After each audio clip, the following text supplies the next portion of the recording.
After watching the film, some disappointing things that we did. The deal right before halftime could have cut that thing to a 3-point lead, and it's hard to tell anymore. I don't know what a hook and hold is, what this is, what that is. It doesn't matter.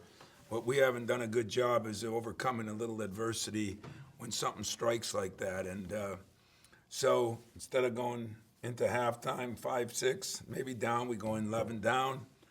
Start out second half, get 2 stops, get 2 buckets, and then they hit a big 3 on a loose ball. So I didn't think we did a very good job of that. And the roof kind of caved in. I thought Josh, wasn't quite himself, and I thought Aaron. I thought we went too much one-on-one. We didn't move the ball as well as I'd like, and we didn't run as much as I'd like. We usually get 60% of our buckets off of fast breaking, and that's one of the areas we're hurting. As far as Michigan, they hit the 7 threes. They hit too late. I thought we did a decent job on that. It was the loose ball things, this ball going out of bounds, save it for a dunk, those kind of things that I thought really hurt us. And we're going to try to guard things a little bit differently on a few other plays, and that's what you do in between games now, and see what that does for us. I think our guys are confident that they're a very good team, meaning Michigan is, but that we just got to stop those little lulls, especially at the end of the first half, and see if that can make a difference. I watched the film and it made me nauseous because I just thought we did some things that we didn't need to do, and especially offensively. I thought we got in a situation where we didn't think we were running the offense right. We changed people, and Aaron and Josh, that's the problem with trying to play them at the point. It really wears you down, and so we've got a couple other things figured out we're going to do, but it gave me a good chance to watch it, gave me a good chance to reflect immediately on it.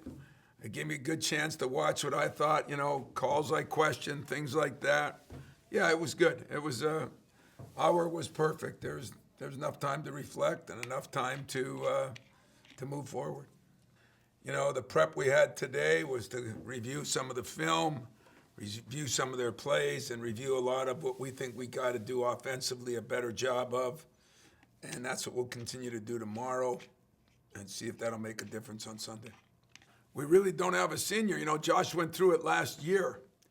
And so he didn't want to go through it again. And he's really our only senior. So kind of a strange deal. Even the 2 managers that are seniors went through it last year.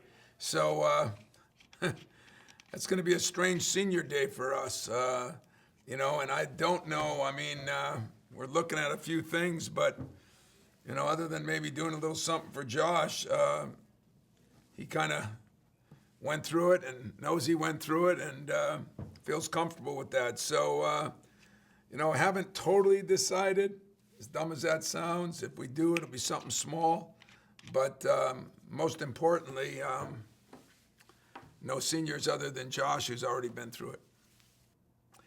That's a great question, Chris. I would think that it ranks on the top.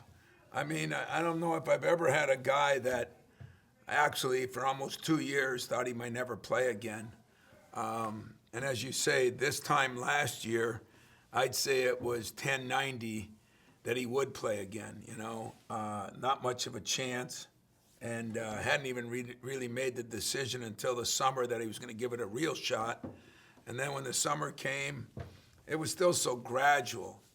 And to think of where he is and what he's been through, even last night, I mean, and then to put him through this gauntlet of 7 games and 15, 16, whatever it is, makes it even harder on him. And he went through COVID. I mean, he's almost like a walking miracle.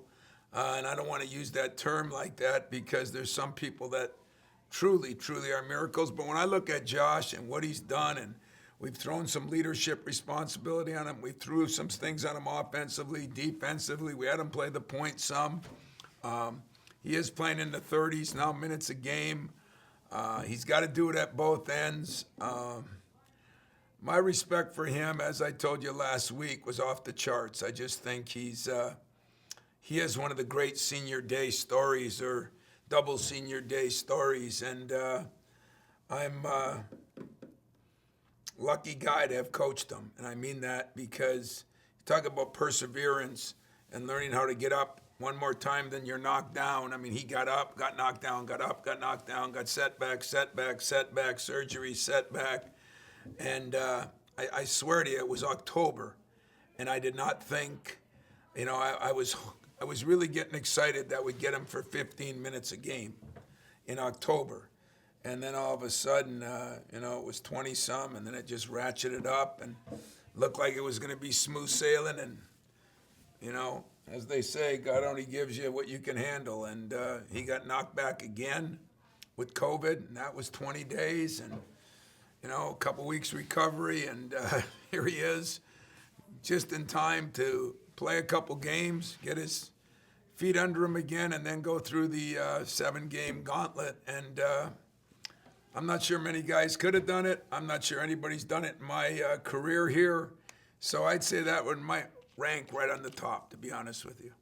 To play a couple games, get his feet under him again, and then go through the 7-game gauntlet. And I'm not sure many guys could have done it. I'm not sure anybody's done it in my career here. So I'd say that might rank right on the top, to be honest with you. Him and I are going to sit down. I mean, I think he does. He's just got to make sure that he's perfectly healthy.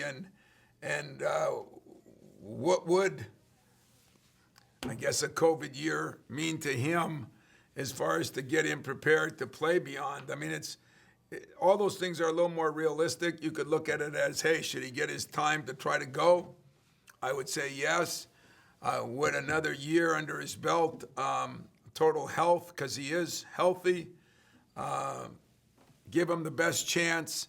Those are something that Josh and I and his mom and dad will talk about. But it's been fun to watch him go through it. It's been fun to watch him in the success of going through it, I should say. And hard not to be proud of Josh Langford. He's a good role model for a lot of guys. Load management is not part of his, it's not in his dictionary, that's for sure. Well, we hope to run a little bit better, but, moving the ball is, they do come in transition. As you saw in the Indiana game, Gabe hit 2 big ones in transition, Aaron got 1. But they also come by moving the ball. And I just thought the second half, we looked tired. We probably were a little down because we did some, what I would call things that didn't make sense there, and frustration. And I don't think we handled that real well. So I think there's a combination of things, but I think we moved the ball better, run a little bit more. And, the 0 for 9, it almost excites me that we only took 9, because sometimes you get in a game like that and you just start firing threes. We've had that happen to us too. But guys hung in there with it. I think we'll shoot better. We'll be at home. Hopefully that'll help. There's no question that his defense led to his offense last year. I think everybody would agree to that. Didn't shoot much different a percentage, but he was so good defensively. And that's what I told him. I thought he's lost his tenacity. And you look at things and you kind of show them. But actually, he had a pretty good day today. So, I don't totally know. I just know that he's got to play better, and I got to coach better. And those two things got to happen, and we're going to find a way to make them happen. When I had my little looks at the NBA, my NBA buddies, like Doc Rivers or Flip Saunders at the time, or, there were 2 or 3 guys. And the one thing they said you'd love about the NBA, you wouldn't love the travel, you wouldn't love the losing streaks, but you'd love the playoffs if you got there, because best of 7 is a big chess match. You play a game, next day you go back and you say, okay, what did you do well? How do you think they're going to take that away? What did you not do well? How are you going to change that? And we did a lot of that last night when we got back, and this morning, on a couple of things. We didn't think we needed major improvements really on the defensive end at all. On the offensive end, they played good defense, take nothing away from them, but we played bad offense. And the ball movement in that, and what we did from the point is not acceptable. So we're going to have to do a better job of that. But it is kind of interesting. For the first time I've ever had to deal with it, I could see where the Lakers and Celtics and flying from one side of the country to the other, there was probably a lot of chess matches going on in those airplanes, and it had to be kind of interesting. And I could see where it would be fun to try to guess and decide and make the right moves. And yet at the end of the day, got to take care of the ball.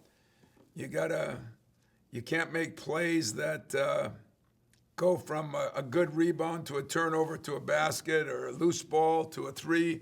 You can't make those. And at the end of the day, sometimes the ball's got to go in the basket. So that's what we're kind of hoping for, and figuring we'll do a better job of. Like I said, we're one day from getting all 20 of our games in. And that's there's a lot to be said for that, for our players. It was one of our goals, one of our missions. We found a way to get it done. And somehow, some way, we're going to make sure the rivalry still heats up.